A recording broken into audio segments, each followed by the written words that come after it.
Hi everyone, and welcome to my sewing corner. I'm Paige, and in this video I'm going to be going over the assortment of stitches that are offered on a Brother computerized sewing machine. When you first open the box and you see all these stitches, you think, oh my gosh, there's so many things, what do they do? I'm going to explain some of the stitches and show you what it looks like to select them and input letters and just a whole assortment of things. So let's just jump right in and I'll explain all about these stitches. So the first thing on this screen, you're going to see a letter above the stitches, and that corresponds to the presser foot that is recommended with that stitch. So once you have that in place, then you can begin by selecting a stitch.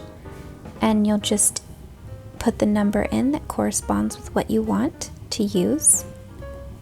And then you can set the stitch length, and you can increase it. So it would be like a basting stitch if you increase it up to 5. And then you can bring it really down for stitches that are very close together. You can see the difference between the basting stitch, where the stitch is really visible, and then the one that's close together. And then you can set the width differences. So on the zigzag stitch here, I'm just increasing the width as I go. You can see that the width's changed over time. And as you increase the width, you're going to need to change the tension. At first the tension was okay, and then you can see that the top thread needed to be tightened because the bottom bobbin thread is pulling. So here you have 2 different straight stitches, and that's just moving the needle from the left or the center, and an assortment of stretch stitches. And then there's overcasting stitches and blind hem stitches, applique stitches, joining stitches, all different sorts of stitches for different purposes, and buttonholes and specialty stitches, and then decorative stitches. So here I'm just going to randomly pick one of the decorative stitches, and you can see that the machine just does all of the stitching for you, and you just guide it along gently. And there you go, a pretty decorative stitch. And you can set a lot of these stitches on a mirror image. So you'll just move that little indicator light and then select the stitch that you want the mirror image of, and then begin sewing.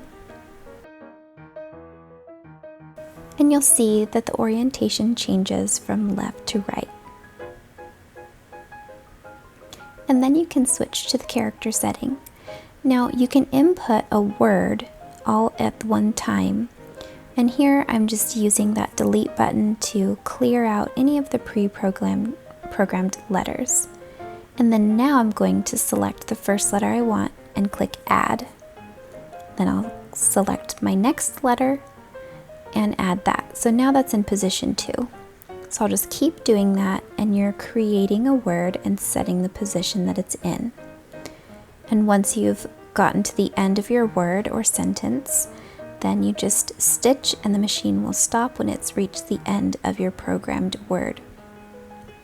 I hope this video was helpful if you've gotten a computerized sewing machine that has all sorts of decorative stitches, just to understand how to set them and put in the letters. And it's really fun to just experiment, so you can make some swatches like this. Down below this video I have a link to my website where I have the full show notes for this video, and you can click subscribe and the little bell alert to be notified anytime that I post a new video. Until next time, go get creative and make something that you love. Bye!